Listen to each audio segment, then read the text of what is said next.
Voilà, rebonjour et donc bienvenue toujours sur l'espace dédié au site mécaniqueuniverselle.net. Voilà, il fait beau, les paysans s'activent à rentrer leur foin, à couper les herbes. Voilà, nos pays sont si jolis, si là par exemple sur cette route, si c'est entretenu, eh bien on peut aussi le remercier le travail commun entre les paysans et les cantonniers. Voilà, les cantonniers qui sont payés par l'État, donc des fonctionnaires, c'est essentiel au fait d'avoir des villes et des villages et des campagnes agréables à vivre et à regarder. Et les paysans, c'est la même chose. Voilà, cette campagne là-bas, c'est leurs fruits. C'est leurs fruits. Tout ça, ça a été construit en fait par l'homme. Voilà. Donc, alors pour revenir à cette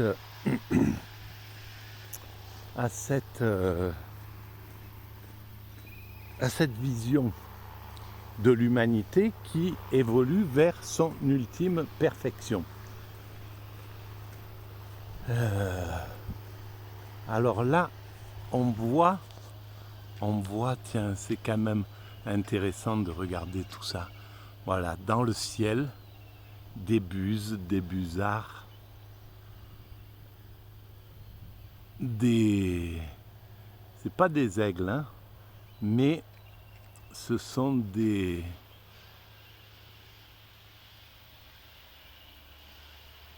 prédateurs, bien entendu. Et donc ils suivent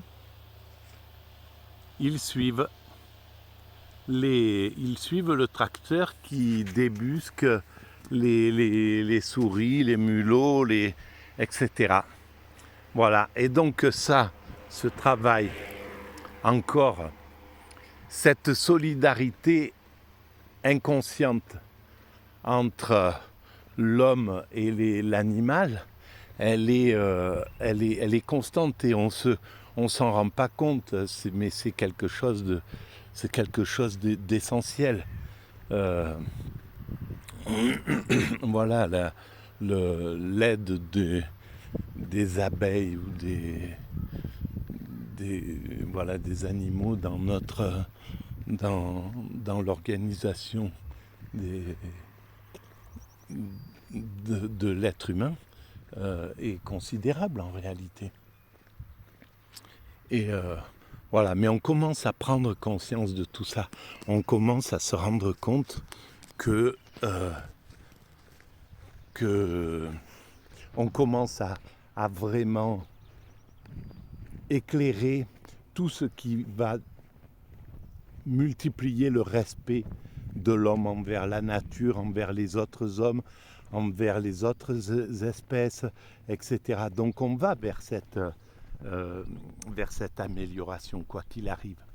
Voilà, c'est qu'une question de temps. Alors évidemment, on peut être désespéré quand on voit les moments de recul, voilà, la guerre actuelle par exemple.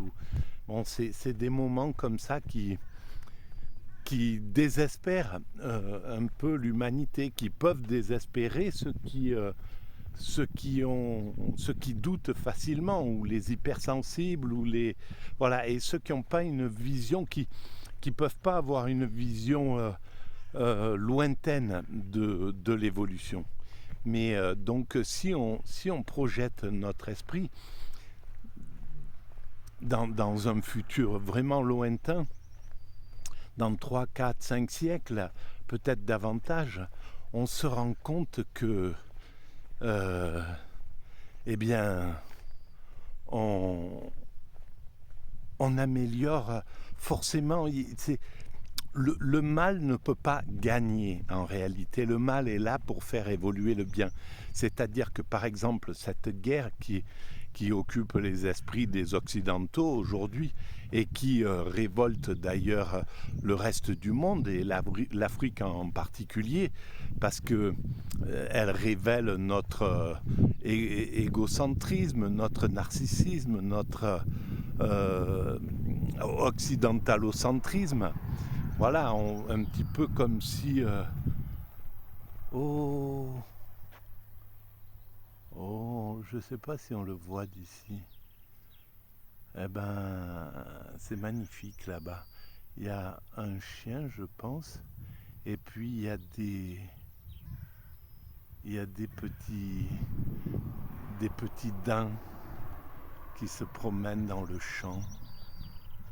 Bon, il faut sans doute faire un zoom, mais comment on va pouvoir voir ça? Non, on ne le voit pas malheureusement. Bon bref, c'est pas grave, c'est la vie, comme ça. Et alors, donc on peut imaginer ce que sera la perfection humaine dans 300, 400 ans. On peut imaginer ce que l'homme, quoi qu'il arrive, vise, parce que si on demande, nous sommes 8 milliards sur cette planète, si on fait un sondage sur les 8 milliards d'êtres humains, qu'est-ce que vous voulez, qu'est-ce que vous espériez pour le futur, pour nos futurs descendants dans dans 100 ans, dans 200 ans, etc. Qu'est-ce que vous aimeriez qu'ils puissent vivre? Personne ne vous dira le chaos, la guerre, la violence, le mépris, le racisme, etc. C'est impossible. Donc ce qui va être dit par le peuple,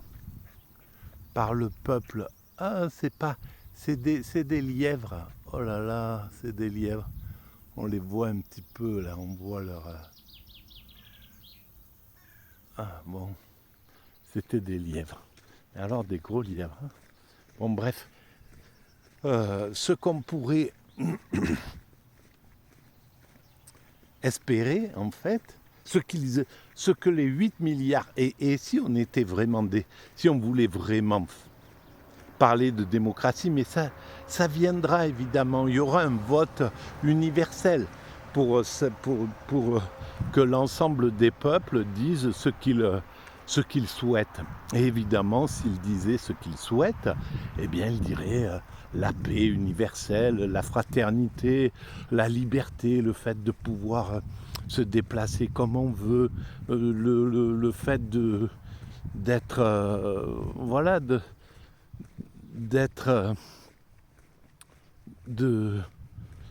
pouvoir se rencontrer, etc. Bon, bref, c'est très simple de comprendre que le peuple humain, ce qu'il vise en réalité. Et ce qu'il vise, c'est ce que nous atteindrons. Parce que ce que disent les philosophes grecs, qui avaient absolument raison, les Aristote, les Platon, les Socrate, etc. Tout homme cherche à atteindre le plus de bonheur possible. Donc, si chaque homme cherche à atteindre le plus de bonheur possible, eh bien, l'ensemble humain cherche à atteindre le plus de bonheur possible, c'est tout. Puisque l'ensemble humain, c'est la somme de tous les hommes. Donc voilà. Et on va construire ce bonheur, évidemment. Il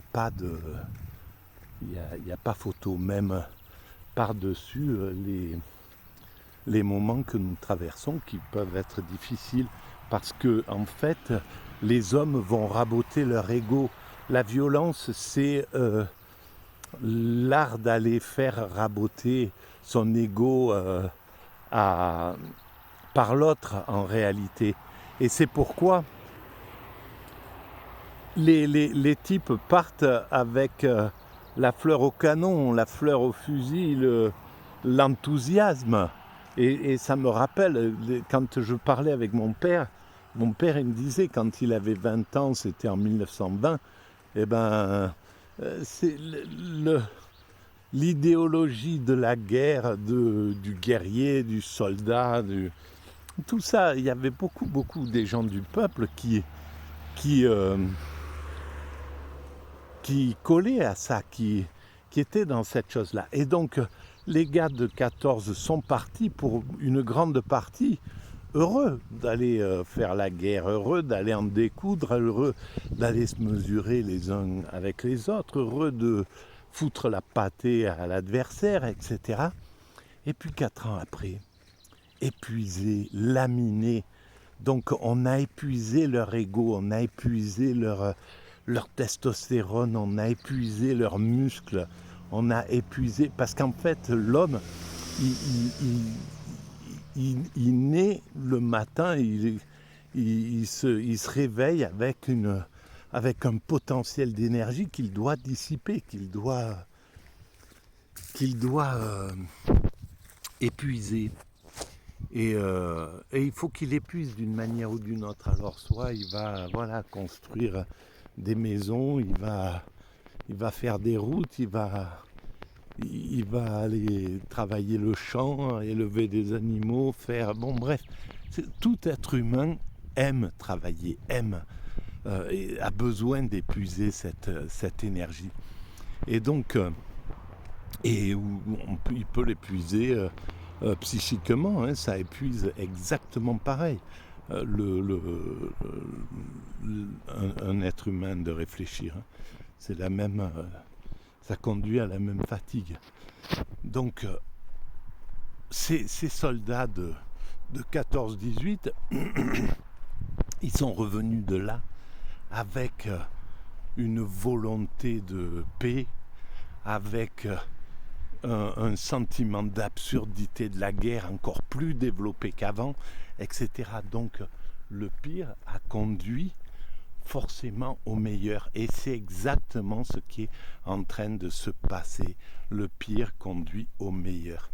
Et donc on sortira de cet état de chaos pour entrer dans un autre état qui sera un état de plus grande clarté. Et je pense qu'à ce moment-là, la mécanique universelle sera lue, entendue, comprise. Et d'ailleurs, je vais faire une demande dans la prochaine vidéo. Voilà, si vous pensez que ces vidéos en brouillon et qui partent un peu dans tous les sens, je suis désolé. C'est pas très agréable à écouter, mais enfin voilà, il y a peut-être des choses intéressantes à entendre. Si vous pensez qu'elles ont un petit intérêt, vous pouvez mettre des pouces, des avis, vous abonner, etc. Et tout ça